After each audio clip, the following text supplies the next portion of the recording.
Football is awesome here. Week number 12. First, each person here. Quick call over here. Quick one, not too long, because it's a week. I want to spend too much time here. But the biggest takeaway right now for this week in the NFL is this. The AFC is a clusterfuck. I said it's a clusterbleep on the title of this podcast, but it's crazy. Because right now you have, 10 teams and now separated by two games? And if you really stretch it a little further, you can have 12 teams separated by 3 games. And right now, if you ask me right now, there is, if you ask me right now who is the favorite right now to win the best team rather to win the AFC, I can tell you who it is. I can give you a list of teams, and each team that I mentioned, all flawed. Every single one. Tennessee, right now is 8-3, with the best record in the conference, but they don't have Derrick Henry, and they just lost to Houston at home. Come on. Baltimore 7-3, they had the MVP, but at the same time, there's a lot of injuries. They trusted the state to hold the fort down. We don't know. Kansas City is trying to figure it out, but they look flawed. Patriots starting to get hot finally, but we'll see if they can sustain that. The Bengals finally won the game, after blowing a couple ones before that. So there's a lot of things in AFC right now. We're just trying to figure out, what is real. What is real? What teams we rely on? Buffalo is fading away now. We'll see if they can turn things around this week against New England, But the AFC is just really now a big clusterfuck. It really is, and it's a good thing. I actually don't hate it. I think it's something that, as I said a couple weeks ago on the podcast, and it still rings true now, that 1 through 7 is right now wide open. 1 through 7 is right now, you can make a case for any team to be to get the bye week.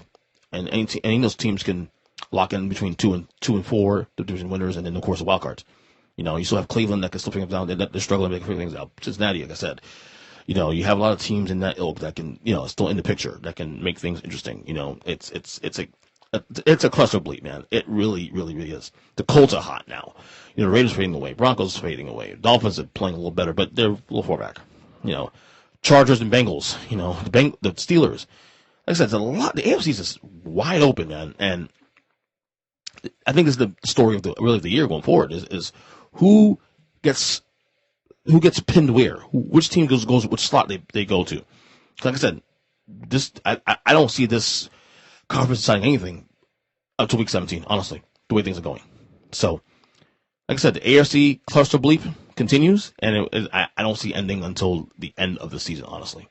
So anyway, short cold open here as we get to our friends here, Mikey B for the power rankings, then Kyle Nash, and then finally our guy, Zack, the gambling degenerate. So enjoy the podcast, and happy Thanksgiving. Enjoy your holidays this week, and stay out of trouble. All right, later. Power 10, bottom 5, week 12 with Mikey B. It's good. Yeah.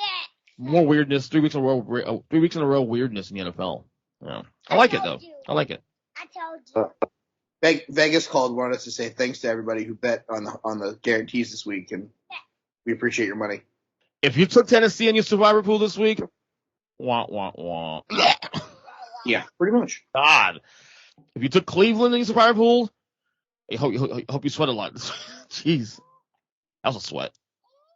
That's a weird week. Easy. That's not a waste of time because I'm doing this right now I'm sure both our kids are home from school for the week from Thanksgiving. So luckily my wife has 2 of the 3 out, and the other one this is his last day. So. Oh, okay. So you have no one. No, that's why I said let's do this real quick before they get home. Oh yeah. Good point. Meanwhile, I'm stuck with both boys in here, and one boy trying to pretend he's a podcast right now with me. So here we go, number 10. I got a feeling we have a lot of debates here, unless we have the same list. I don't know. We'll see what happens. Number 10. Who's yours? Bad loss, bad offense this week. The Buffalo Bills. Yeah, this thing can work. It'd be nice, but I also have number 10 as well. Yeah. That's a horrible loss. And by the way, a familiar face is on top of the AFC East again. Oh, we'll get to them. Oh, we're getting there. Go ahead. Bigger picture here for Buffalo. Your run defense looked god awful on Sunday, and that's something where if you look at the teams that they're going to have to play in the playoffs, potentially if they can get there. Big question mark now. Tennessee has a decent run game. New England has a decent run game. Baltimore with Lamar Jackson basically being a running back. The Indianapolis Colts, if you're going to face them again. There are some really good running teams left in this race, so you might need to figure that out if you're going to try to make a run in the playoffs. I still think they'll get in for some reason. I just think they have enough talent to figure shit out. But man, what a couple of weeks for this team. You know, a team that we thought was running away with the conference. Oh yeah. To now, are they a playoff team now? And now the Patriots will get them in second, obviously. All of a sudden in first place, and I think they play this weekend, if I'm not mistaken. As far back as week number 6, I had the Bills at number 3, and they've fallen ever since. Yeah, I feel bad, but hey, correct your shit, man. You know, correct your shit. Number 9. Another bad loss from a confusing standpoint. Give me the Tennessee Titans at 9. That was bad. Suicide pools. Sorry. Destroyed. And this is kind of a thing I was worried about. And I know they moved it last week in my power rankings. You know, they barely beat New Orleans, but sustainability about Derrick Henry. And, you know, they could benefit from having a bye week. You know, because Derrick Henry is also rumored to come back in the playoffs. The bye week helps. So the fact that now, you know, they're still number 1 in the conference right now, currently, barely, but, you know, this is a bad sign. That was a bad sign on Sunday. Listen to one of the worst teams in football. My number 9 is actually the Baltimore Ravens. Good win without Lamar, I will say. Like I said, I'm still worried about this team long term, if it can sustain. I mean, the Bears were in that game pretty much all the way through. But the Ravens, they're a good team. If they're healthier, dude, honestly, they'd be up this rankings like nothing. But it's more of the bigger picture I'm worried about here. It's with this team. But Lamar's MVP still. So the team that wins falls in your rankings. No, they actually went up. They were 10 last week. 10? They were 10 last week. Oh God, you're worse than. Yeah, I know. Number 9. Number 8. Good win against a good team at home. Still have some question marks. Can Clyde Edwards-Helaire get it going? Give me the Kansas City Chiefs. It's a good win. The defense, playing good football, all of a sudden, albeit breaks. No Aaron Rodgers. Cowboys dinged up. A couple teams they've beaten there aren't that good. So, you know, but the thing is, you win the games you put in front of you, and by all means, whatever it takes. You know what I'm saying at this point. I'm a little concerned with the offense, but we'll see what happens there. Number 8 for me, like I said, the Tennessee Titans are free falling from 3 to 8. I mean, that is this battle loss. I mean, you're 8-3, but 2 of your losses against the Jets and the Texans. That's a bad look. Yeah. It's a bad look for Tennessee. So, I don't know. They got to figure things out going forward and fast. Number 7. Number 7, I have Mac Jones and the New England Patriots. Guess what? So do I. And I consider putting them even higher. I'm gonna pose this question to you. Go ahead. Why are the New England Patriots the best defense in football right now? The head coach. I mean, that's the one thing I think we all said coming to the year that they could hang their head on was the defense. We weren't sure who Mac Jones would be. We knew the defense. I thought it was going to be good. I didn't think it was going to be the best defense in football right now. I mean, I've seen Bill Belichick, you know, coach defenses as far back as like obviously. See, I don't know if that's statistical or not because I didn't look that up. But right. Yeah, the defense is probably like really good. And I think right now, I mean, I know it sounds kind of weird to start saying, "Oh, Patriots Super Bowl team," but look at that conference, dude. That AFC is a clusterfuck. Here's the thing. And this is the Bill Belichick that we remember. Great defense, getting things from positional players that you don't expect. Right. Nelson Aguilar's, the Jacoby Myers, right. The Hunter Henrys, the Jonnu Smiths of the world, Rondale Stevenson. Like, you name me a star-studded guy on that offense, and I will tell you that you're a liar. Reminds me of the 2001 Patriots. That's what I'm saying. He's getting this done with fucking duct tape and super glue and a good defense. Coach Lee. I think that they're building themselves into a spot where guys are going to want to go play there again. I know a lot of people, whenever Tom left, they were like, oh, man, here's the end of the fucking Patriot dynasty. No one's going to want to play there. You're wrong. Yeah. I think Coach of the Year conversation now, definitely. I would say it's him or the guy in Indianapolis. Oh, Frank Reich? Yeah, turn things around. Yeah. Number 6, you got. No Lamar Jackson, no problem, as the Ravens beat the Chicago Bears. I moved them up because of the bad losses by the Titans and the Bills. I think they would have probably stayed the same if those two teams would have held service, but, people lose, people fall. So I'll take Lamar. I'll take the Lamarless Ravens this week. Yeah, it's a big win for that team, though. I mean, I know Chicago's a dumpster fire at this point now, but it was an ugly win. Hey, but sometimes you gotta win those games. A lot of playoff games are like that. So. Oh no, yeah, no. What's the old saying that Jim Ross used to say? Bowling shoe ugly. That was bowling shoe ugly. I haven't heard one in a while though. No, but I think Baltimore's on the come up now. I think if they can get healthier by the time we get to the postseason, we'll see what happens.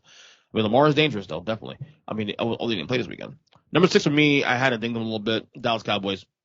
Again, that was I don't think that was a bad loss, but 9 points when you're like arguably the best offense in football. But I don't know.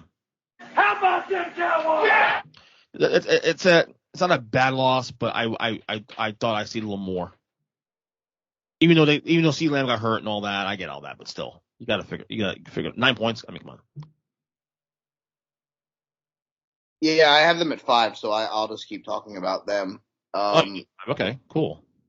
It's one of those things where obviously the question now is you saw Lamb goes out, that offense took about 3 steps backwards. Yeah. His playmaking ability has been big for that offense all year. Without him on the field, you need guys like Michael Gallup. I know Amari Cooper didn't play in that game, so like when you lose CeeDee Lamb and Amari's already out, like when you're going in with like Michael Gallup and like 3 tight ends, you can kind of pinch the box and keep Zeke at bay at that point. And then Zeke got banged up as well. So the question coming out of here is, can Dallas stay healthy? They didn't let Kansas City really blow them out of the water without those guys. So there is something to take from that approach. Like, you kept that game close. It wasn't a blowout. You get some guys that are dinged up, get them healthy, get back into it, because you're still in the NFC race. You're not out of this race by losing one game, especially with the teams that are in that race. So get those guys healthy. Hopefully get back on the winning track against, I think it's Vegas on Thanksgiving Day. Yes. And then get the 10 days, get everybody back healthy for the stretch run. It's always a response. I look forward to the response. And so far, Dallas has done well responding to losses so far. Correct. We'll see how they this week respond in a short week. Speaking of Chiefs, the red flag for me. Yeah, people say, oh, it's a little too high. Here's my thing, though. And, yeah, the defense is playing much better now. The offense has been a little struggling, though. But you got to figure at some point, you always figure it out. At some point, you're going to get a game like last week against the Raiders where they put up 41 points. And that's the dangerous thing. They're still struggling in phases of the game, but now they're winning games again. 4 in a row now, and heading to the AFC East. And they can probably – they're back in the mix of winning the number 1 seed in the conference now. Only one game back in Tennessee. So, you got to at least put that out there that, this team could at any moment's notice say, you know what, fuck it, we figured it out now, and then the rest is history. And that's why I think they should be right in that mix right there. All right. I mean, like I said, they got a lot of breaks too, though. Let's be clear. But those things happen in the NFL. It is what it is. Number 4. Yeah. Give me Tommy in the Buccaneers. I as well have number 4. I mean, nice win last night against the Giants. I mean, it is what it is. The Giants stink, obviously, but it was needed. They lost 2 games in a row. They needed a turnaround. And Gronk is back too, by the way, just for the record. So yeah. They'd be dangerous again. Dangerous. I told you last week on this that to me, to this, even with the NFC being what it is, I feel the safe pick is Tampa Bay to go to the Super Bowl because they have the better roster when healthy and they're just the best mix. I trust them more because of who's leading that team. I mean, I'm not saying it's gonna happen. I would trust them if they figured out the whole Antonio Brown debacle. Yeah, they got a couple weeks to fix that. That's gonna be a headache. Yeah, I'm with you on that one. All right, number 3. Heartbreaking loss. Definitely is the end of the run for Mason Crosby here. Give me the Green Bay Packers. He's cost them three. He's cost them at least 2 full games. And again, you got the frisky Minnesota game, the frisky Minnesota team. That once in a while, like I told, remember when they played Dallas, always I was saying they could steal. Everybody wants to keep giving Kirk Cousins shit because he can't win on primetime. He has like 22 touchdowns and 4 interceptions. This year or on primetime? No, this year. If he could win a primetime game, he should be an MVP candidate. The guy has 4 picks and 22 touchdowns. Yeah. It's always it's the narrative. Like, I get it, like it's Kirk Cousins, but it's like he's kind of like a modern day Tony Romo in a sense. Like I don't even think he gets that much respect. Number 3 for me is the LA Rams. Kirk Cousins has 21 touchdown passes, 2 picks, and has thrown for 2,775 yards. Not even in the discussion of an MVP conversation.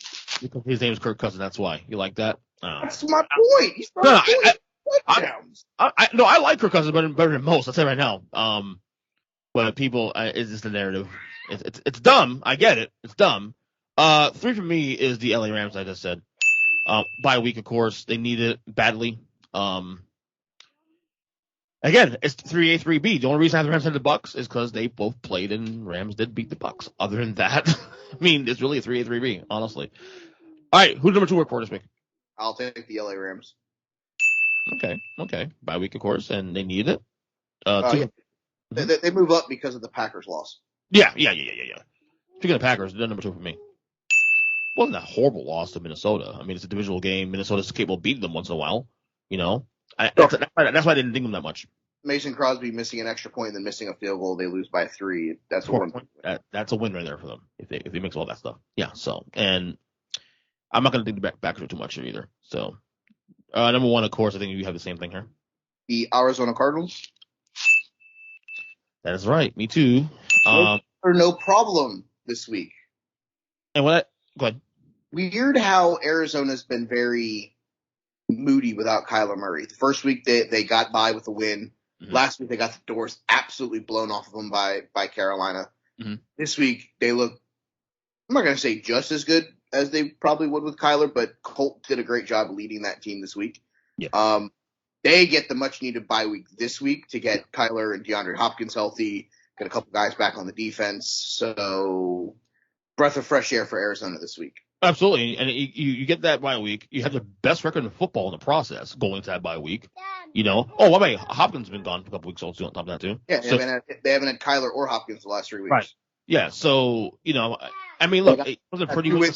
They got 2 wins from Colt McCoy in a season where they were hoping he wouldn't throw a pass. Right. And he beat divisional opponents on the process of doing that. So, yeah. Right. Yeah. So, all right, quickly, Sad 5 before we get going. Thanksgiving week, 28. Chicago Bears. I almost did it. I almost put him in that bottom, that Sad 5. Buddy, I almost made the conversation of putting the Seattle Seahawks in there because their offense looked god-awful since Russell Wilson came back. 28 Giants. Bad last night. Bad. And by the way, I think Daniel Jones is done in New York. 29. Jacksonville Jaguars. Houston Texans. 29. Big win. Tennessee. You got to move up a little bit. 30. I have the Texans. I got sunshine in the frickin' Jaguars. 31. Jets suck. Me too, 31. The Jets. Remember Mike White was the thing? Remember Mike White? Yeah. I do. He beat the Bengals. Yeah. No, I know. Bad now it's Joe Flacco. Yeah. Waka Flacco. 32, of course, should be easy. Right? They may actually win a game this week because the Bears are awful. The Lions, of course. And I also have the Lions are also at 32 as well. Yeah, and there's a rumor now going around that Matt Nagy could be fired at the end of the game. So if they lose, he's not getting back on the plane. He's getting Lane Kiffin. Yeah, we'll leave you here, bud. Enjoy. Yeah. Anyway, follow Mike, of course, on Twitter at They Call Me Burn. And he's also 1/3, well, we both are 2/3 of the Take the Rest of the podcast. Yep. Anything else to add before we go? Anything else? No, I got nothing. I got nothing for you either. So I'll see you Thanksgiving Day. Bye, buddy. All right, buddy. Later. Student Game Report. here with Kyle Nash. Kyle, what's up, buddy? The heck? I really hope this is not an issue today because I can't hear number one. You just froze. There you are. Good God. Dude, this better not be on my. Is this on my end? So I'm recording this podcast right now with you, and all my Wi-Fi bars are up, like maxed out. So I don't know why I'm having issues again this week. And it may not be you. Spectrum could be sucking again. You know, I've had issues at the house throughout the week. So. I know we heard last week's playback on the show. It was pretty bad. But then he goes, it wasn't just you, it was me, and it was Zach also too a little bit. So it might have been my end also too, honestly. I mean, listen, depending on the timing, the break could have helped Zach from making the mistake on the air. It's a thing that happens. I'm terrible. No, I like Zach. I like his product. I'm just talking trash. Yeah, of course. No, it's okay. I pick him all the time too. Anyway, we'll get to the NFL in a second. Let's record this on Tuesday night. Breaking news, of course. The latest college football playoff rankings are out. We have some changes up on top. Of course, number 1 is Georgia. No surprise there. Number 2, however, is Ohio State. 3, Alabama. 4, it's about time, Cincinnati. 5, is it Michigan 5? Michigan is 5. That's correct. Number 6 is Big Jim, our boy James Neese, Notre Dame Fighting Irish. Number 7 is Oklahoma State as well, too. Let's just have a quick combo on do you agree, disagree? What do you think? So let's get one thing out of the way. Okay. I am elated that Cincinnati cracked the top 4. I did not think it was going to happen. I've been telling all y'all fools I told you so. And really, it took another suspect going, Cincinnati's still not in? Bam! Shot in the foot. What about now? Yeah. Bam! Shot in the foot. What about now? Bam! Shot in the foot. What about now? It took, what did it take? It took Oklahoma. It took Purdue doing some stuff to some teams, right? With then taking Michigan out of the way. Then Oregon, who probably had the least amount of business of the top 4 teams in the top 4, committed the crime twice by losing to Stanford and Utah. So, this is how we got here. However, it's very interesting because we know. Let me pose the question to you, Ernest J. Christian. Okay. On the strength of what is Cincinnati in the top 4, other than the 0 in the loss column?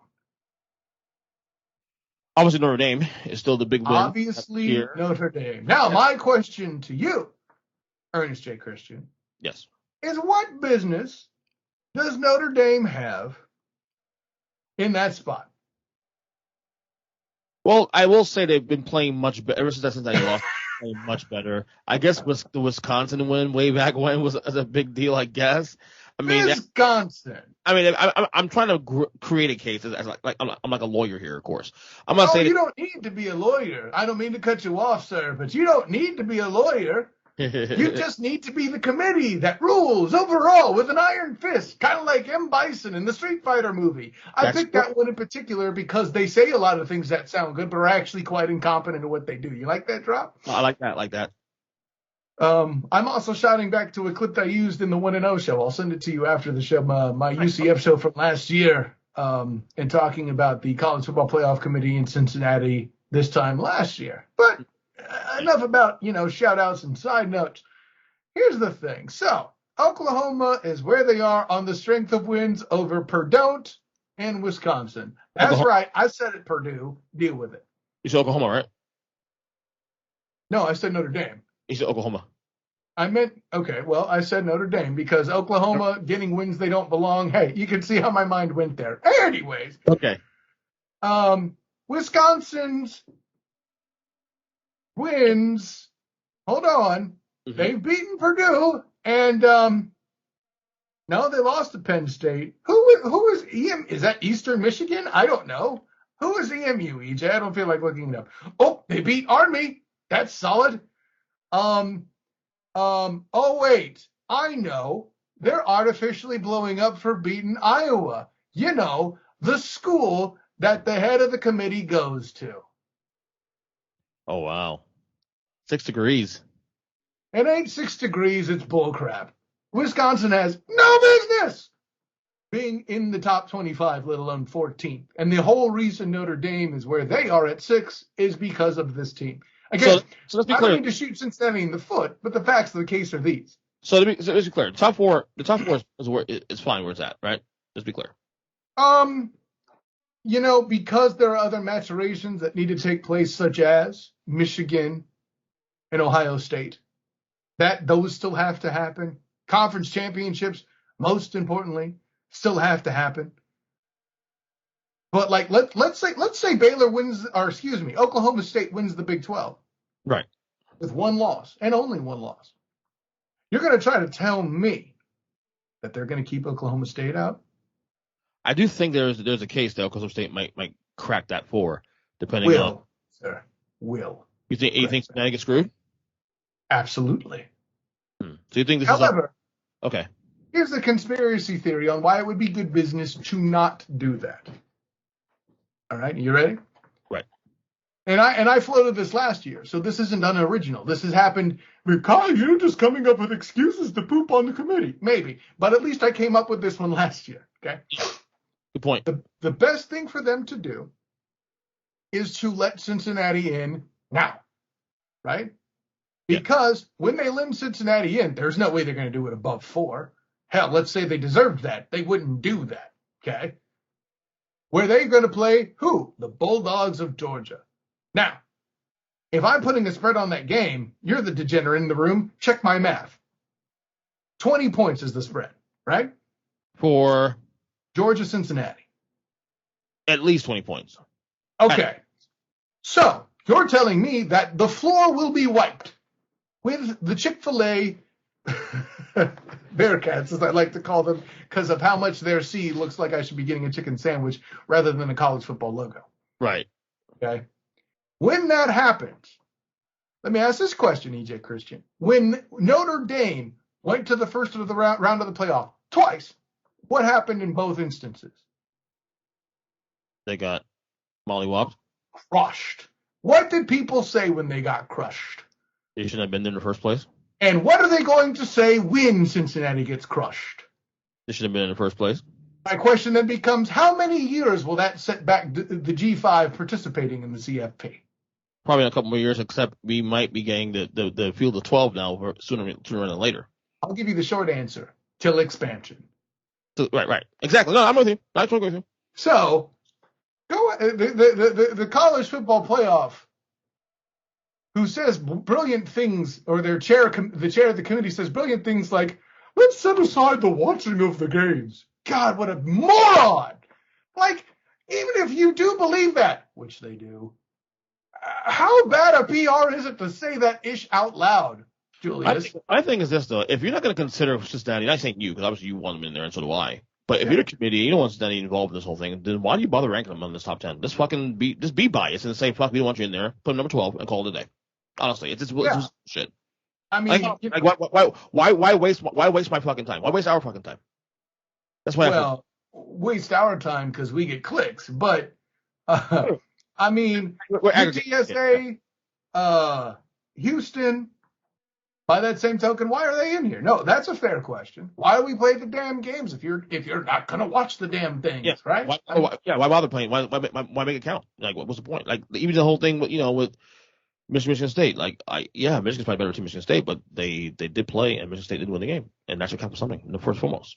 But whatever. Yeah. That's just tip for tat at this point now. Michigan State got punched. They're gone. they gone. So. Right. So I mean, like I said, I have no problem with the 4. Unfortunately, I hate Ohio State, so they're there. But they've had the tougher schedule of these teams. I mean, they played the teams that were considered top 10 teams, and they've taken care of business. It is what it is. And then I got Michigan coming up this weekend, so we'll see what happens there. And obviously we'll see what that game will obviously have a lot of heavy play application going forward.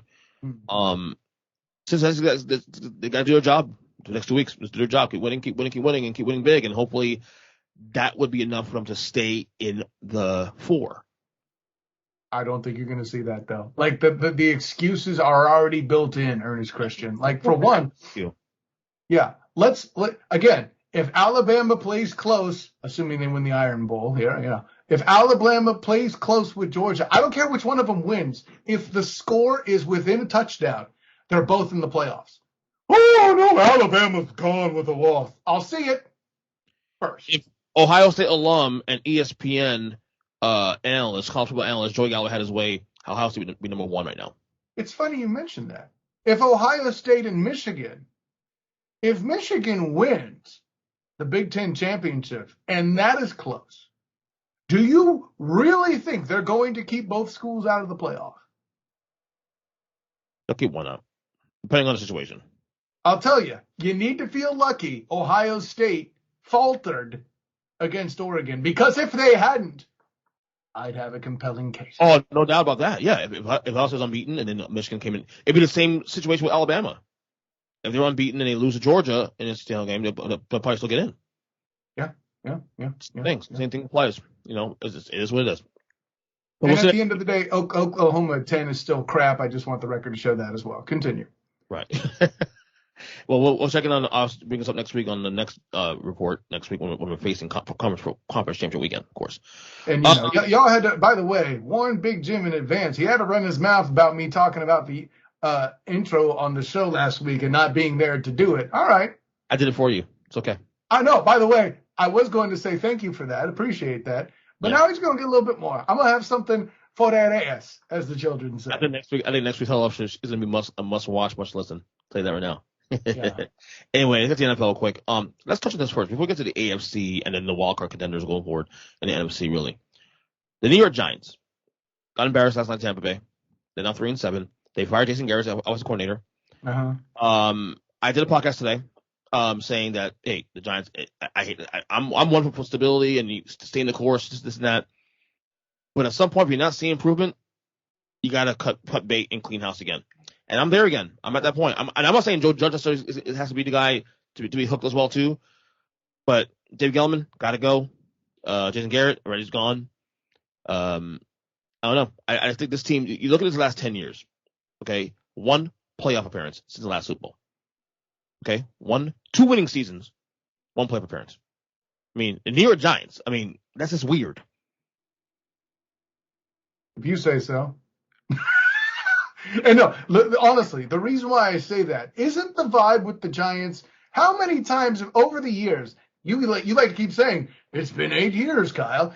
Tell me how many times over these 8 years, Ernest Christian, have we found ourselves picking 8-8 because year in, year out, we do not know what in the entire hell to make of your New York Football Giants?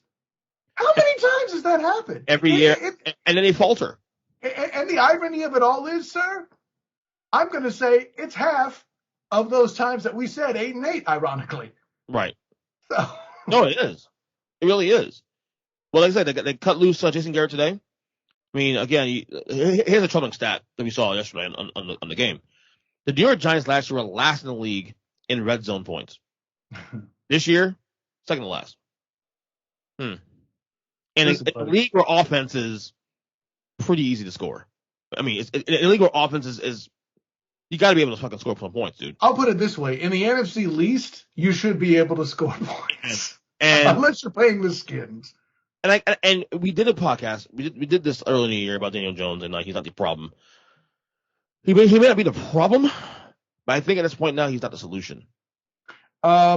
Maybe. Here's where I'm at, and I'm trying. I don't expect you to remember this, but I don't being particularly fond of them hiring Jason Garrett in the first place. I know he was this touted offensive coordinator before he took over for Wade Phillips, I believe it was, right, in Dallas.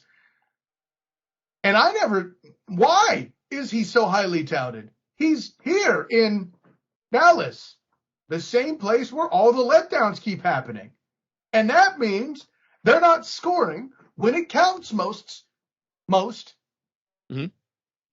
in the thick of it. Now, granted, I will definitely give Mr. Garrett the Des Bryant catch, because everybody calls it the Des Bryant catch, but the black and white stripe said it was incomplete. Right. And to this day, by the way, by the current rules, it still was, because he had the control for 2 steps and made a football move. It's a catch. But here nor there, poor Tony Romo is all I can say. Like the one time I think I've seen Tony Romo frown on camera was bringing that up. I digress. Yeah. As he should have, by the way. Sure. So your brilliant New York Football Giants hire this guy. What the F? So fortunately, the good news is they're going to correct that error relatively quickly. Stability is deserved when you get off to a good start. And if you don't, you're out. As it should be, in my opinion. Right. So you think Gumman, you think that it's time to clean house? You think that that's the way to go? Well, let's put it this way. When it comes to Gettleman, you're a Game of Thrones fan. Winter is coming. Okay? There you go. I like it. All right. Let's do a little bit of a look-see. You got two topics I'm going to touch on. First off, the AFC. God, if you say the Chiefs are back, I'm going to throw shit at you. I'm not saying shit. I'm just. I love this episode. Is called "The AFC is a Clusterbleep." Okay, it really is, and as it tends to be, right? But in this topic, the AFC is a clusterfuck, right? Okay, because we're doing this. The AFC right now, okay, there's literally a separation of 10 teams, maybe more. Hold on, I'm gonna bring it up right now. Yes, the consummate host, always ready to go. Woo! No, I had it on the computer, but then it will not actually play properly here. The AFC right now, okay, correct. So right now, number one is 8-3, the Tennessee Titans. They're barely hanging on. Which again doesn't make a lick of sense, and the whole reason they lost is because they played in the rain. But I digress. You have literally 10 teams in that conference separated by literally 2 games, and you're going to go further. You have 12 teams by 3 games. It is insane right now. And really, I'll say it again, it's more wide open because, there's been some course corrections here. Chiefs have started figuring things out a little bit. Course corrections, yes. Teams that started well are starting to come back to earth. Colts had a bad start. They're starting to catch on. But the Bills, they started great. Now they're falling apart. The Patriots started slow. It's a Clusterbleep, dude. I don't know. Like, if you ask me right now, who's best team in the conference? I couldn't tell you. I honestly could not tell you who. The answer is still the Baltimore Ravens, and it has been the Baltimore Ravens. And your inability to acknowledge that in your power rankings is a crime you've committed week in and week out, sir. So here's a nice big bag of suck it for you. I know who the best team in the AFC is, and it's them. However, Go ahead. However, beyond that, I got a whole glass of nothing for you, man. Which, by the way, you notice how Colt McCoy coming in doing the thing for the Cardinals has taken people out of the MVP talks for him? You notice that? Yeah. Trying to tell you people about that. It's Lamar Demetrius Jackson. Oh, Get out my face with Tom Brady. Well, that's what it is. It is Lamar Jackson. Right now, it's Lamar Jackson with a bullet. Yeah, because when Huntley's in there, they almost lose to the Bears, folks. The Bears are arguably a bottom 5 team. Remember the Bears were supposed to be a top 10 team at one point? I didn't say that. I didn't say that either. But a certain colleague of ours did say that. Listen. You don't need to make a big deal about it, but, I can't come up with a way to force Jim into a pun. Sorry. I was trying to be nice about it. Yeah, see? You see what I did there? Fuck me nice, man. That's overrated. No, Jim Nye. It's his name. I'm trying to make the pun. All right. I like that. That's a nice pun. I like that. It's not that good. I had to explain it. No. So, you say the Ravens. The problem with the Ravens is this. It's not that I don't think they're a good team. It's that all those injuries they had before the year, and now they come in during the year, and still 7-3 is why Lamar is the MVP. First, let's start there. But my question is can they sustain? Could they keep this together through the rest of the year, through the playoffs? That's the problem, and that's why I have a time. EJ, that's a great take by you. Now, here's the thing about injuries: is they can make analysts like you give an excuse for throwing them out the window when they shouldn't be, right? And it also leaves somebody with a cogent train of thought, such as myself, to respond with this. Who on this team has who in the AFC has obvious weaknesses? Okay. The Chiefs, their defense is kind of awful. Bengals, if you get to Joe, he's in big trouble. Yep. The Chargers, their defense hasn't really played like they would. Tennessee? Bills have been exposed as a one-dimensional offense. Tennessee? Tennessee No, has now been exposed as a one-dimensional offense. It rains, Tannehill's screwed. Okay? Mm-hmm.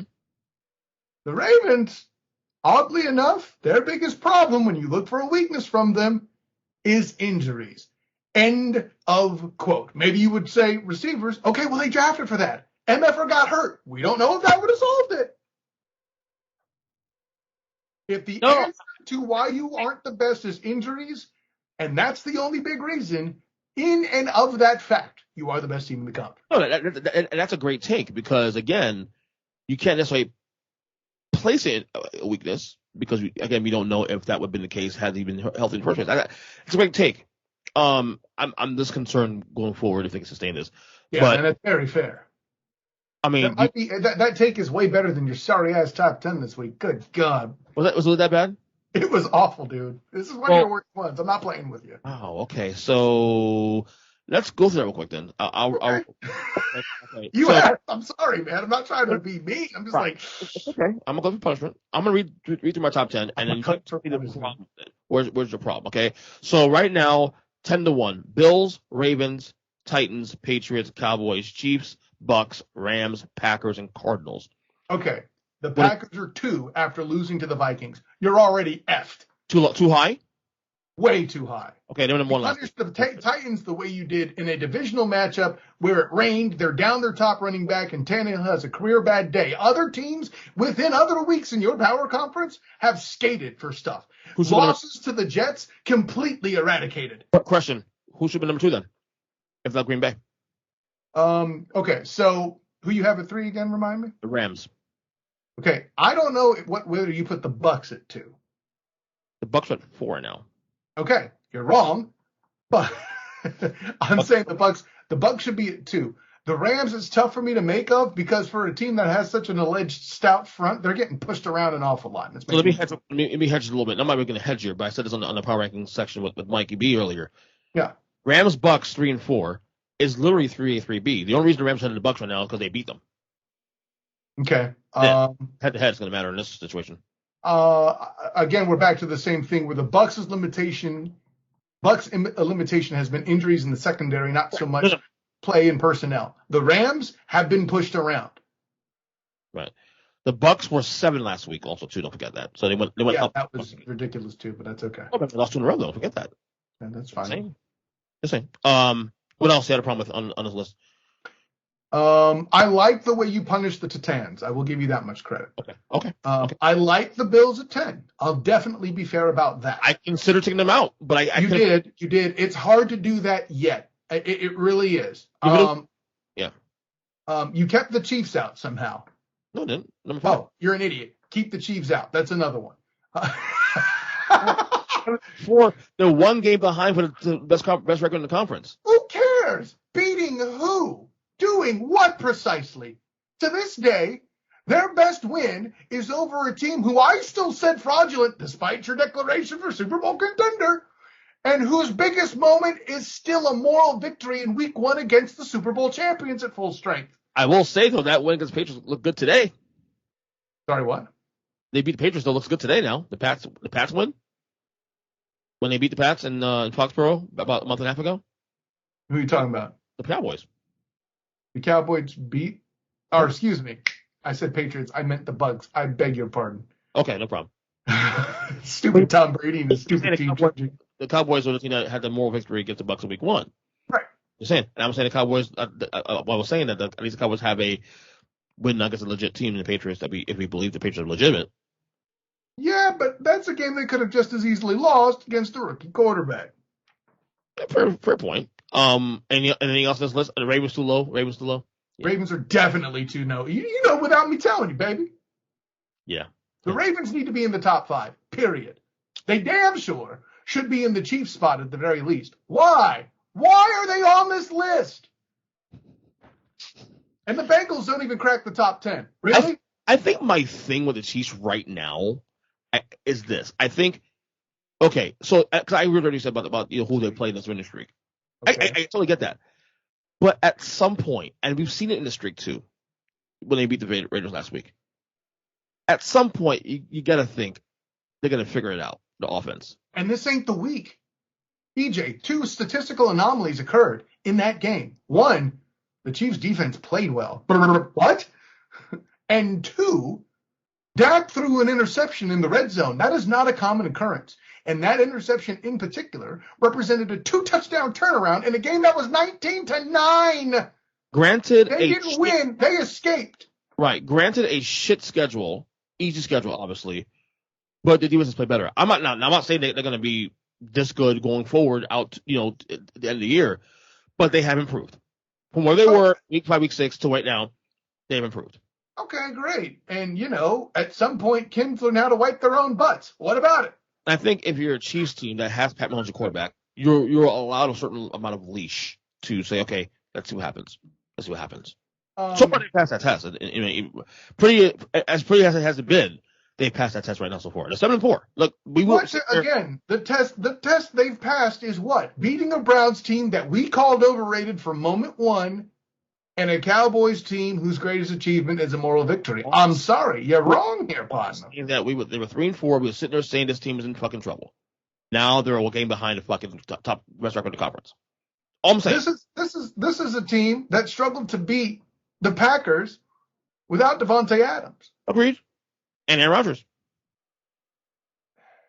I mean, no, your argument's warranted. And are they maybe a little high? It's possible. They're a lot high. They should not be top 10. And their game, what are we going to learn from their game next week against the Broncos? Like what the rest of the next 3 games? Well, we won't learn anything.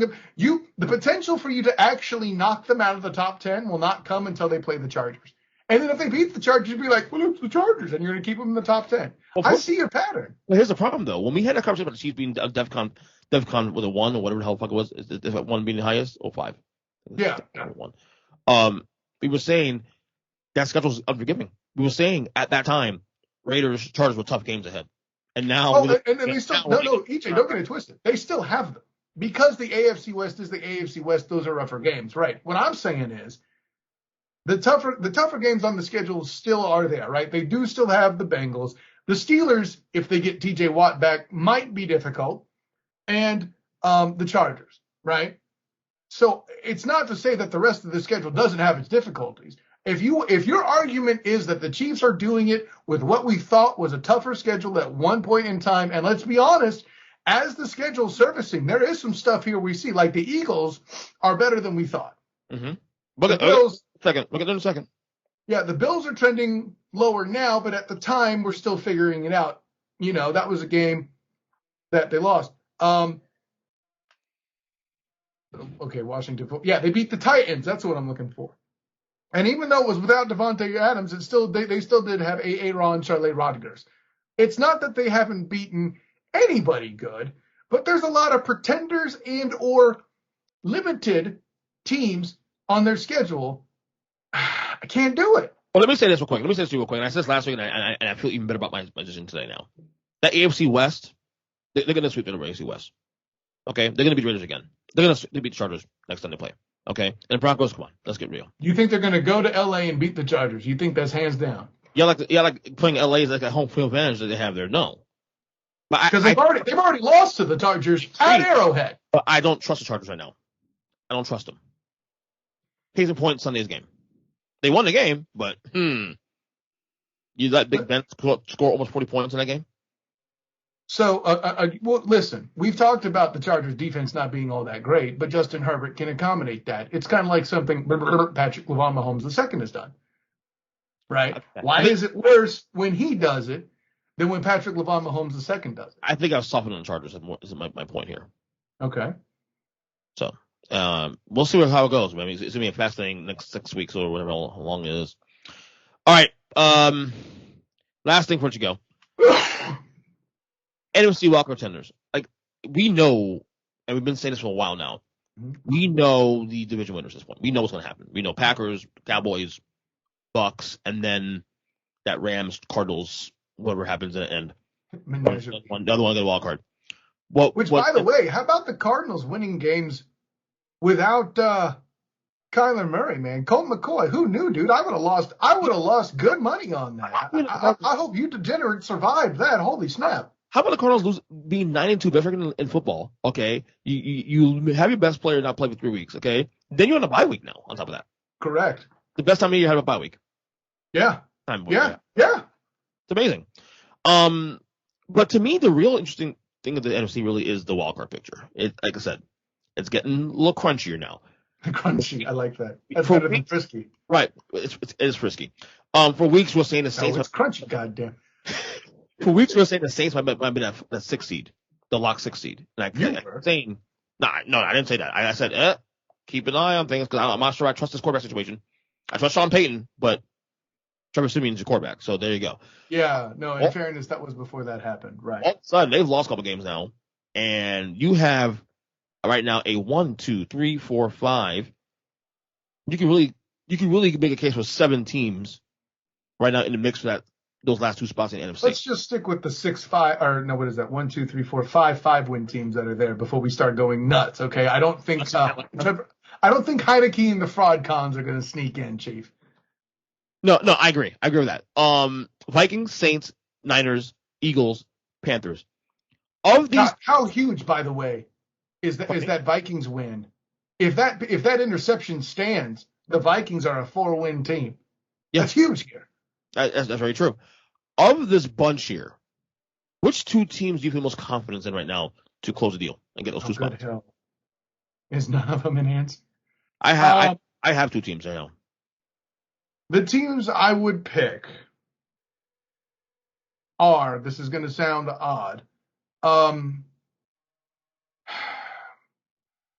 after what they did to the Rams on Monday Night Football and then watching them in person, Jacksonville, sustain a 13-minute, 5-second drive. Sure, they only came away with the field goal. I get it.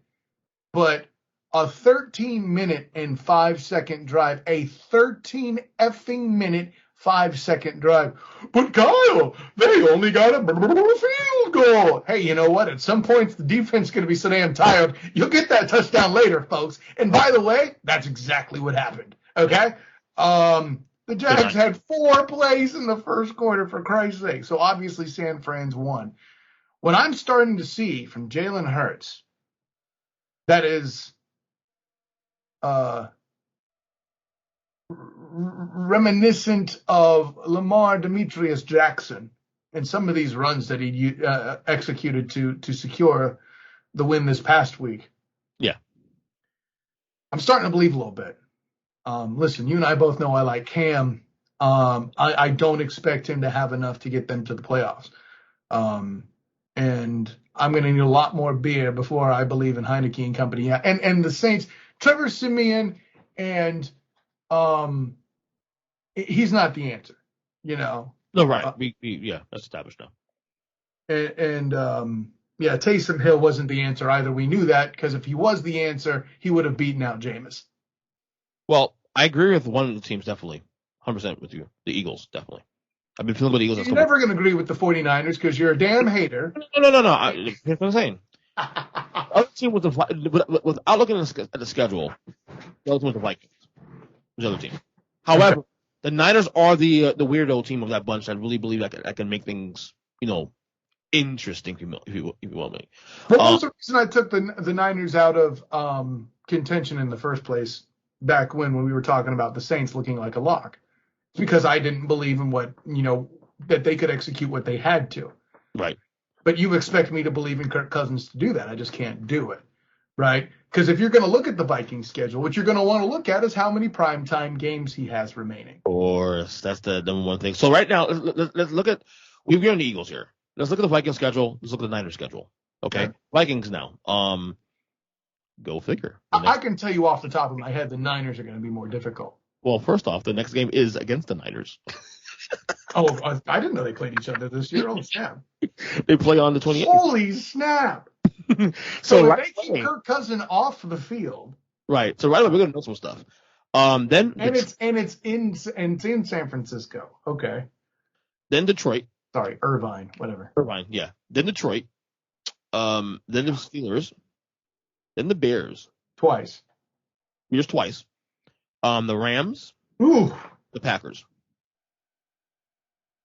However, and the reason why I don't want to look over these Bears and Lions games, because these are divisional games, these things can be weird. I agree. So I would say that they definitely have a tough schedule ahead. The Vikings are notorious for losing at least one divisional game a year that Maybe they two. shouldn't. But in light of the fact they've already beaten the Packers, I see that could increase. Go ahead. I'm sorry.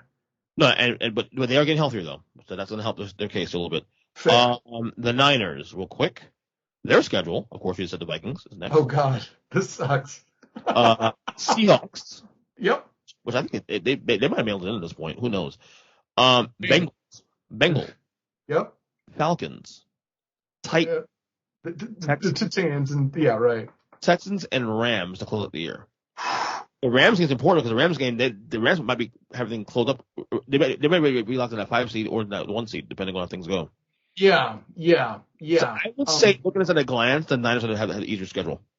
I can't agree with that. Anything, I get it's a divisional game, but you got the Bears on it twice, and you got the Lions. Holy snap, Chief. Whereas, say what you will about the Titans, they're a better team than the Lions. They're a better team than the Bears. Okay? The Bengals is a tough out.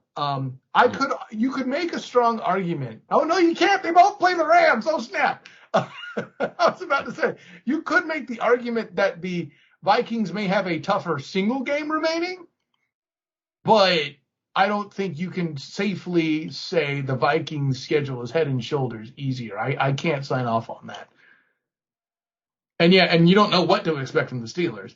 The Packers being on there, that's it. The Packers being on there, I could definitely see the argument that they have the strongest game remaining between the two. But as a package, nah.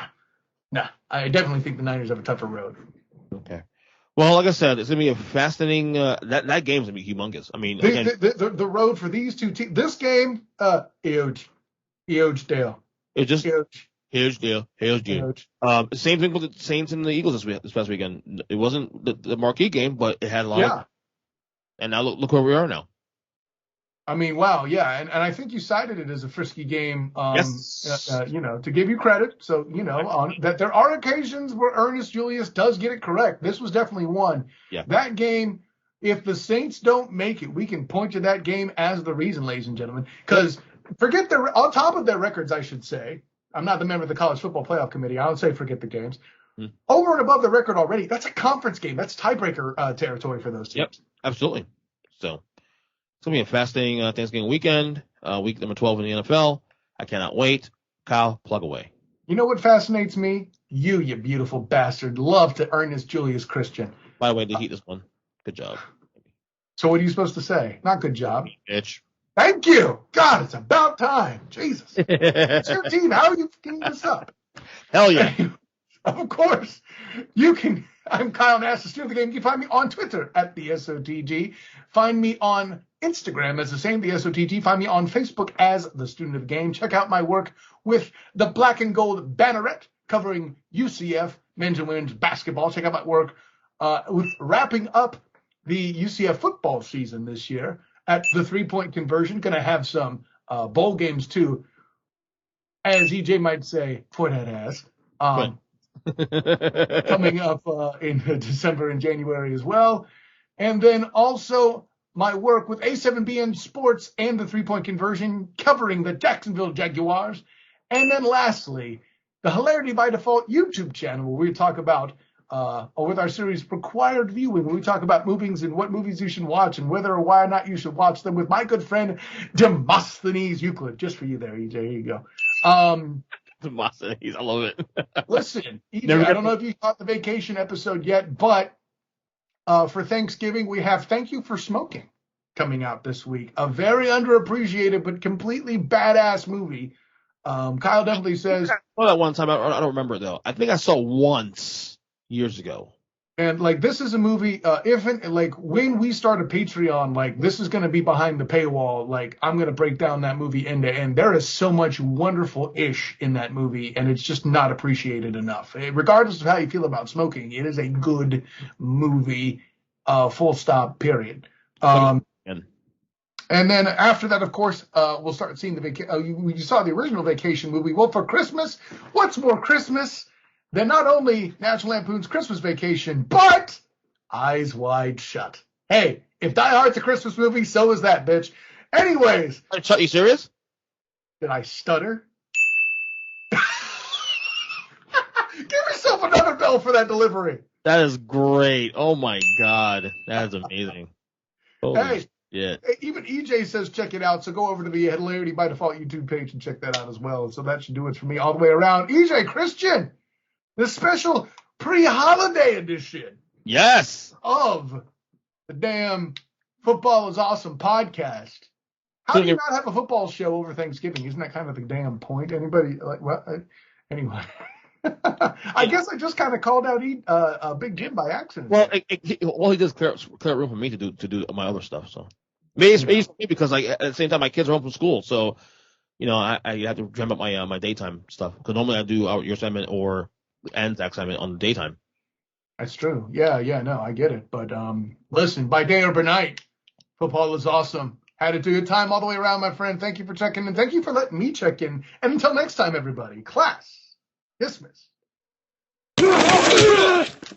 All right, eBay gets Degenerate, week 12. Guess who's in the lead now? 3 in a row. Oh my God! And I started off so good in our first 2 games, and I was beating it by like 2 games, and the next thing you know, couldn't pick a winner. Crazy shit, man. By the way, the quality is a little different on this segment of the show. Unfortunately, we had to do this over the phone because in my studio, my computer is not cooperating right now. So I figured, well, let's just do the second option, which is do this on the cell phone. At least we get some content on there, So, but anyway, Thanksgiving games. We got 3 Thanksgiving games coming up. I guess the first game, Chicago Detroit. Oh boy, this is a game. I guess if there's a time to hang out with your family and not watch football, it's probably that 12:30 slot. The Bears head to Detroit, face the Lions. The Bears are 3-point favorites. The over/under is 41 points. Zach, I think it's the week Detroit does it. I think it's the week they win the first game of the year. I would like to believe it, but at this point now, I think the tie is all they're going to get on the season. I'm going. I know they do good on Thanksgiving. They always seem to pull out a Thanksgiving miracle. But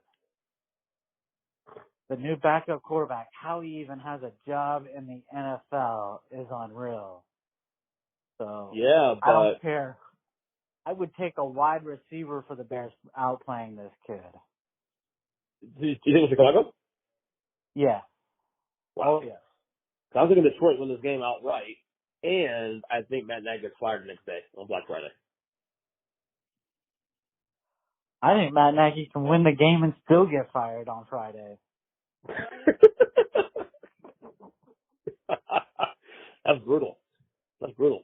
Dude, it's just so bad right now in Chicago. It's horrible. It's really bad. I actually prefer to put in my bottom 5 this week in my power rankings. I really did consider doing it. So, all right, next game here. The second Thanksgiving game of the Thursday soiree. We have the Las Vegas Raiders face the Dallas, face the Cowboys. The Cowboys are 9-point favorites. The over/under is 51 points.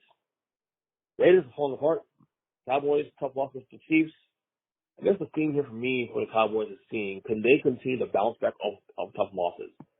And if there's another spot here, they can do that. They could, but 9 points to a Vegas team, even with Vegas imploding, is a lot of points. You taking Vegas? I'm taking the Dogs again. I had a feeling going to do that. I'm taking the Cowboys to bounce back. I'm the biggest Cowboys homer right now. That's not a Cowboys fan. That's teams that think the Cowboys are better than giving them credit for. So I'm taking Dallas to cover 9 points and then some. I've never seen someone think they're a Super Bowl contender when they beat up on a garbage team and then barely move them down in their top 10 list when they lose to a good team. They went down to 6 this week. They were 2 last week, now they're 6. Yeah, they should have moved to maybe 9th or 10th. Look at those teams behind them. All right. Next game here, we have the third game here of the next game as well, right? Is the struggling Buffalo Bills head to New Orleans to face the Saints. The Bills are 6-point favorites. The over-under is 45.5. Things are falling apart. The Bills are fading away now. Someone's got to give, right? Yeah, and I would say this has got to be the week where the Bills turn it back on. What was it? 6 points against Jacksonville. Did they score 9 points just a week ago or something? Yeah, something like that. Maybe 17, but nothing impressive though. Yeah, so I think this is the week they get their offense back on track. Did they cover 6 points? Yeah. Well, I'm going to take the over on this one. Ooh. Yeah, I like the over this one. It is kind of low, but I mean, those are low. two good. Saints do have a good defense, so it could be dicey. The defense said they scored 40 points to the Eagles last week. Hey, that's Jalen Hurts. You never know how to predict that offense. Yeah, it's weird. It really is. All right, here we go. 1 o'clock game on Sunday. Here we go. The Pittsburgh Steelers head to Cincinnati face the Bengals. The Bengals are 4.5-point favorites. The over-under is 45 points. The Bengals off a bye have, turned around. They won the game. They need to win. And this will be another game that they win. All right. I'm not taking them to cover. I actually like the over more in this game. So Really? yeah. Pittsburgh defense has not been impressive to me. I'm going under this one, actually. Well, under on this one. This is a rivalry. I can see a little bit of a struggle. But I think Cincy might have the edge here, honestly, if you're looking at a team that's going to win the game. But I think the safe bet's the under here for me anyway. All right. Next game here. Tampa Bay Buccaneers head to Indianapolis, face the Colts. The Bucs are 3-point favorites. The over-under is 52 points. Holy shit, the Colts are coming. They are now 6-5.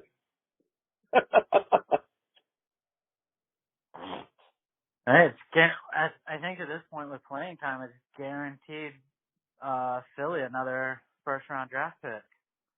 So Colts either way, they have to win.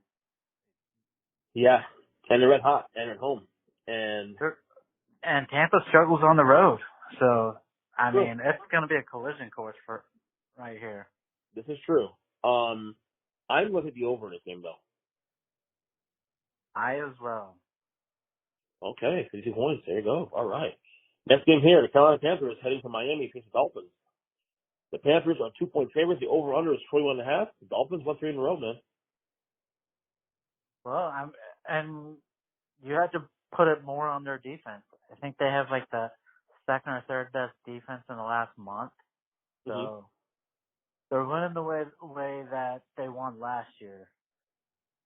Getting by with a struggling quarterback and riding the coattails of their defense, and I think it's going to happen again. I think this is going to be 4 in a row for the Dolphins.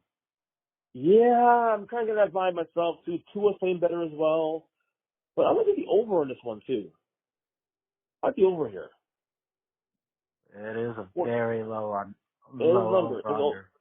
I can see a pick six or fumble six here somewhere where it gets over the top. So I'm going to go over here. We'll see. Carolina needs this game though, because right now the NFC Wild Card race is a clusterfuck. I'll say right now. So. All right, this is a huge game here. Tennessee Titans in New England face the Patriots in Foxborough.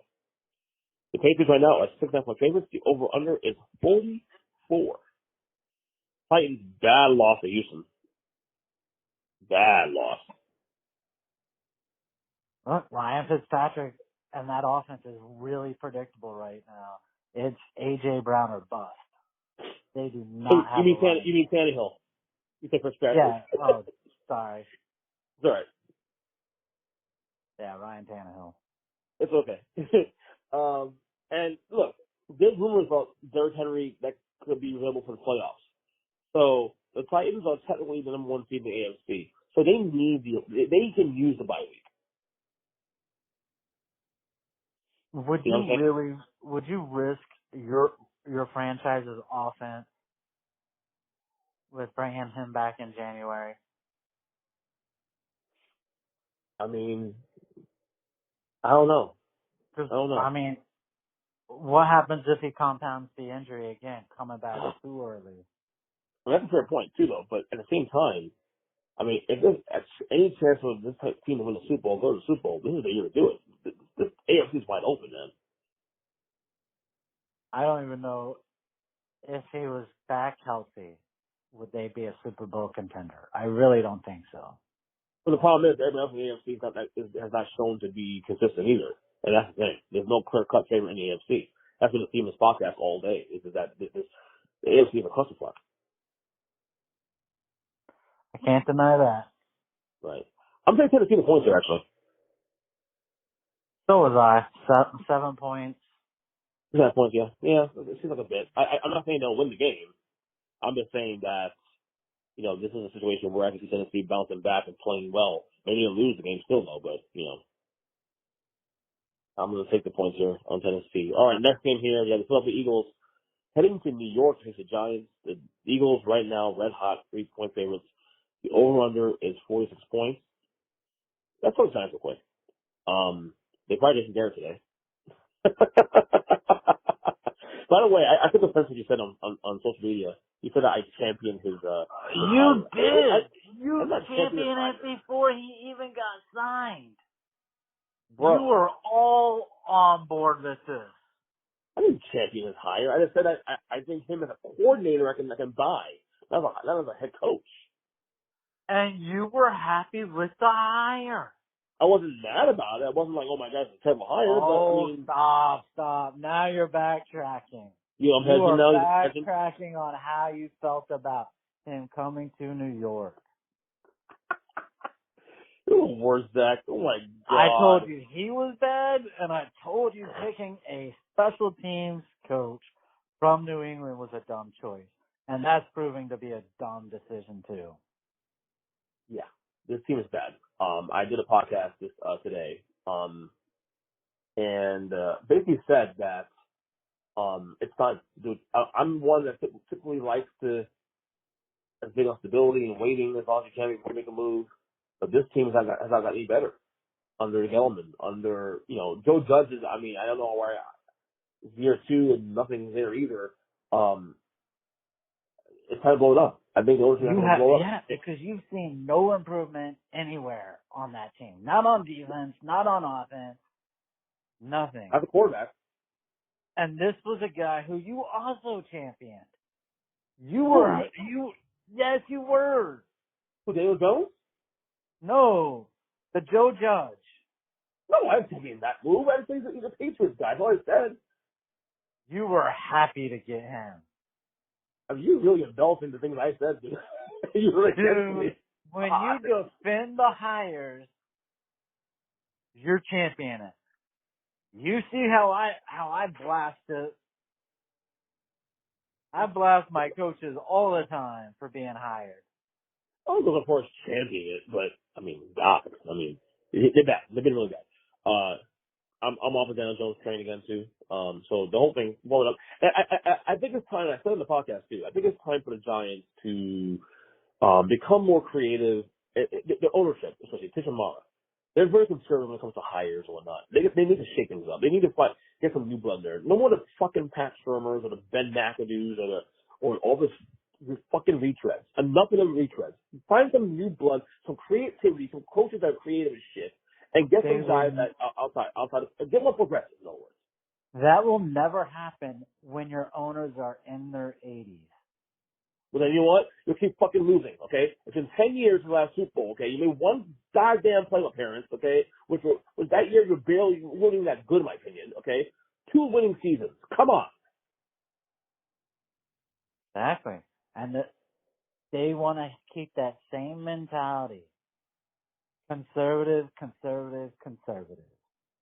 Yeah, woman shit. That being said, Eagles covered this game. The Eagles are red hot. I just don't see the Eagles slowing down here. I wouldn't have cared if the Eagles lost by 50 last week. I would take them this week against your Giants. Yeah, I'm with you. 100%. All right, next game here, we got the Atlanta Falcons headed to Jacksonville to face the Jaguars. The fraud cons, I call them, are 1-point favorites. The over-under is 46 points. Snoozer game, give me Jaguars to win outright. Falcons are done. I want to take Falcons. Of course you would. Name was that. I have not been impressed by Jacksonville all season. I don't think felt they like played it was it was a bad mix with the coach quarterback. So I don't know if I can ever get on board with those two holding their jobs. Well, that's one through the game. If you thought this was the worst game of the week, you didn't see this one yet. This game was the worst game of the week. The New York Jets heading to Houston to face the Texans. The Texans are 2.5 favorites. The over-under is 44.5. Now, Houston is coming off a big win against Tennessee, though. So, yeah, there's that.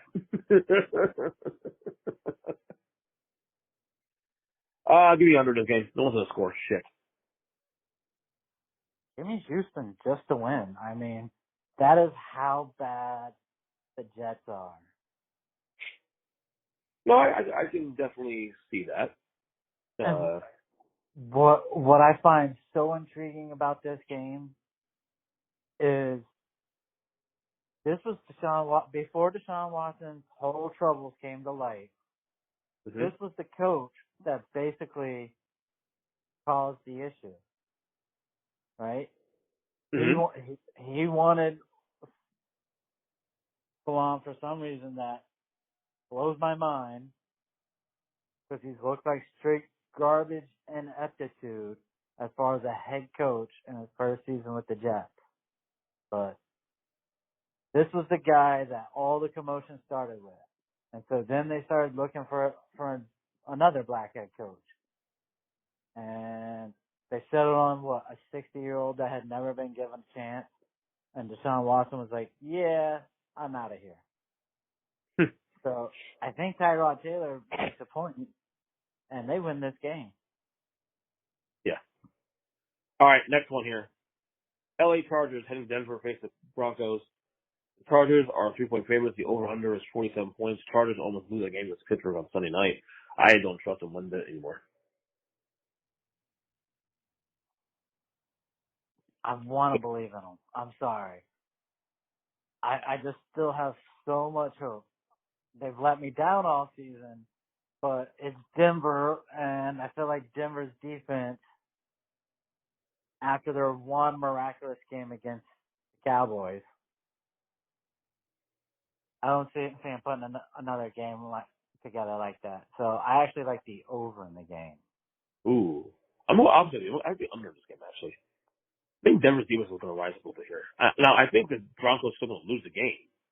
I think this is going to be a divisional, slobber knocker, as they say in the wrestling world. So while I do think the Chargers might actually win this game, I think the under is the play. Chargers score points. Their only problem is they always give up too many points. That's true. But divisional games are weird. So we'll see how that goes. All right, got about, 3 more games on this list here, I think? 4 more games? All right, here we go. Game of the week, of course.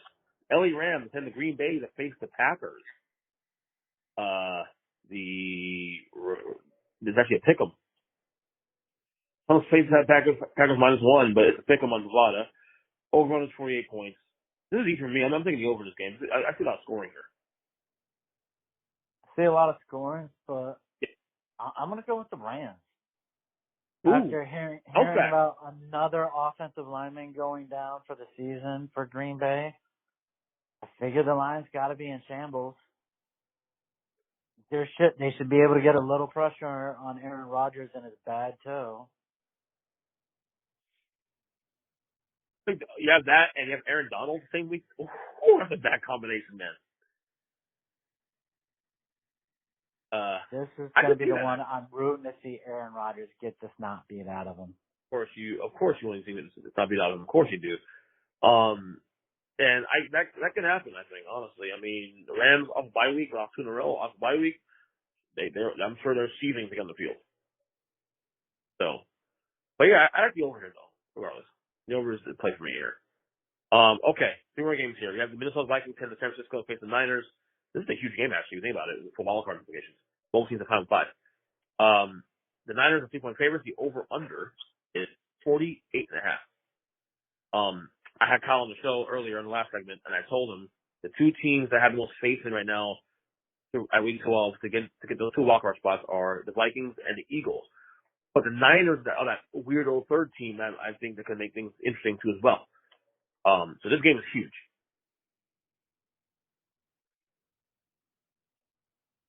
I'm gonna floor you with this. Okay, go ahead. But I'm gonna floor you with this. But I think Minnesota beats the snot out of them. I got Minnesota win this game outright. So I'm with you. But you know my feelings with Cousins. But I have no belief in San Francisco whatsoever. Even they beat down the Jaguars last week. They beat the Rams the week before that. Really? The Ram game, it's a fluke. OBJ just got there. You know, he's a cancer. It'll happen. But no, I'll take Minnesota this week. Interesting. I'm going to take you with Minnesota winning the game too. I think Minnesota's a better team. I think Minnesota on their best day look like a Super Bowl contender, and the worst day look like a freaking a team to make playoffs. So we'll see. And they're getting healthy too, so that's a good sign for them. All right, 2 more games to go here. Sunday game, we have the Cleveland Browns heading to Baltimore to face the Ravens. The Ravens are 3.5-point favorites. The over-under is 46 points. Baltimore's one of those teams, man. They went without Lamar Jackson last week. I'm not sold on Baltimore entirely to win the AFC. Again, the AFC is wide open. It's because of all the injuries they had, but the more I watch this team, man, I mean, how the fuck are they 7-3, dude? How are they 7-3 with all those injuries? I mean, the AFC is wide open, and yet the Ravens right there, right in the thick of things. It's amazing. Dude, I was looking at the injury report at the bar this past Sunday, and it was 2 pages long of nothing but injuries. I don't think I've ever seen a team have that many players on one injury list. But the way Cleveland's going, I can't do an over-under with this game. Baltimore can blow them out. It could be a low-scoring game. So either way, I think Baltimore beats Cleveland. Everything you said there is why he's the MVP. Everything you said there is why he's the MVP. Yeah. Okay? They don't even have a legit wide receiver. Yeah. Hollywood Brown is like, every game or two you'll show up. Every third game will show up, but he's dropping passes like crazy. I mean, again, Lamar Jackson. More passes than he catches. I agree. It's crazy. So yeah, give me Baltimore too. I'm with you. Give me Baltimore. What I see in Cleveland right now with Baker Mayfield now, and he's complaining about the fans with this and that while he's hurt and shit. Like, first of all, Baker, shut the fuck up, number one. Shut the fuck up. Okay? Well, if you're not hurt, don't fucking play. For starters. You know? But overall, the optics of this game, the Browns are going backwards. I mean, I know they beat Detroit last week, but come on, that's Detroit. Baltimore has had a big win in Chicago. It is Chicago, but without Lamar Jackson. I mean, dude, this is a tale of two different teams going in different directions, man. Maybe Baltimore also win this game as well. And I'll play night football to boot. Final game here, Monday Night Football game. This is a snooze fest also too. Seattle Seahawks heading to Washington to face your football team. It is a pick'em, according to Bovada. Some places have Washington by 1 point. I think Seattle's just done. I think they quit. They're just done. I saw what I needed to see last week against Arizona. Not Kyle Murray. They're done. You really think there's quit in Russell Wilson, though? No, I think he'll quit. I think his team is just... Yeah, and I feel like Tyler Lockett and Russell Wilson, they don't quit in a game on their team. Now, DK Metcalf, yeah, he's a head case. He's probably checked out. Mm-hmm. But I just can't imagine a Russell Wilson team just absolutely quitting. I don't think he'll quit, but I think this team is just done. I think we're now in the final days of Russell Wilson being a Seahawk. Yeah, if anything, he's probably auditioning right now to be the starting quarterback for Washington next season. And these folks will learn. They will learn straight up. They will learn. You know, all these Seahawks fans I talk to you about, like, oh, just trade him away and get me draft picks. Okay, You act like these things grow on trees, man. Good luck when you don't have a legit top quarter in the league in your team anymore. Good luck being 3-13, 3-14 again. And there's not a prize college quarterback coming out this season. So you're going to trade him in a year in which there's not a replacement.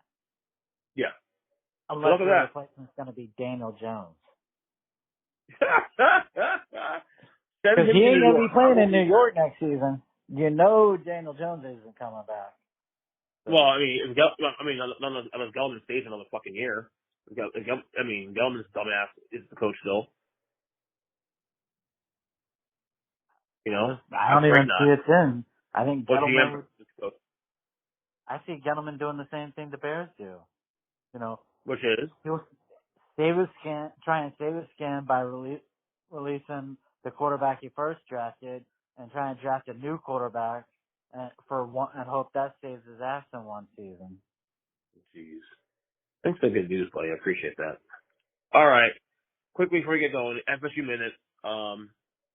Big win against Boston College. It's Boston College maybe right this week, right? Yeah. Big win. Where we were up 26-3 or 20 at one point. I think it was 26-3 or 23-3. We were sinking and almost lost the game. Our second half are atrocious. Yeah. But this is the week, man. I mean, we as I said, 2 games a year. I don't mind being a terrible team, but 2 games a year. You beat Miami, phase 1 complete. You beat Florida, phase 2. Florida's fired their coach Dan Mullen yesterday. Here's the thing. I wish they'd waited until like last week to do that. Let us beat Florida first to get fired to a fucking coach after we beat their ass. Like same way we beat up Miami and then they fucking fired the AD. You know what I'm saying? I didn't even see this happening. I hadn't even read a story where he was on the hot seat. With Dan Mullen? All of a sudden he is gone, and I'm like, whoa. Oh yeah. He goes. And 3 weeks prior, what? He came within what? A 2-point conversion of beating Alabama? Or tying Alabama and going to overtime? It's crazy. But again, it's a weird year, dude. It's been a weird season in general. You know? There are so many big name schools out there this year with no head coach. Yep. Could Pete Carroll actually go back to USC? I don't know. Maybe. I think the Seahawks are looking up. I think there's going to be a lot of major shit in both college and the pros in the next couple months. Lots of movement and shaking. You know, I mean, I'm here for it, man. Florida's paying Dan Mullen $19 million in the next year and a half, I think, and he's still going to get a head coaching job at one of the prime schools in the country. My question is why they fired him in the first place. Do you think was he that bad, you think?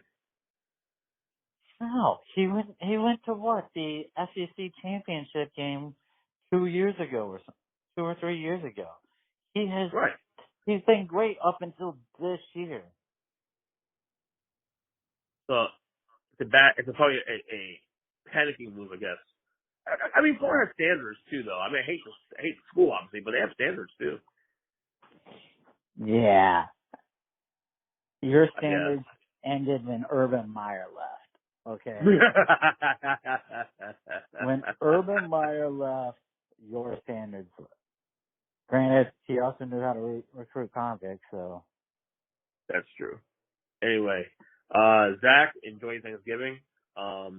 You as well. Like I said, I'm up 5-4 now, so you got work to do. 3 weeks in a row, I've won. You got work to do. Oh my God, I should have just copied your picks. You probably should copy my picks. Copied all your picks and then taken the Giants just to smack you around with that one and win. Well, I mean, I wouldn't be that mad if they beat the Eagles, but the Eagles playing some good football right now. I don't foresee that. I don't foresee that situation turning up the Giants. The Giants, they're done. I mean, I know it's the Bucs. They lost last night to the Bucs, but still at the same time, it's like, come on, that's embarrassing. Yeah, no. Right now, the only way you beat the Eagles is if Jalen Hurts trips getting off the bus. Yeah, and that ain't happening. Jalen Hurts is a good dude, so we're good. It's weird. I hate the Eagles rooting for the kid though. It's weird. Yeah, I mean, I think that's what happens when you get benched for in the national title game, and then you have to go to another school. So he's always had those good vibes. And take that school to the playoff too. Yep. Yep. So anyway, Zach, good luck with your picks this week. And have a good thing to you. Yeah, try not to eat everyone's turkey, okay? I don't eat turkey, buddy. What are you talking about? Now, hunting ham, the story. Whoa. All right. All right, buddy. Talk later. All right. Later. Later. Later.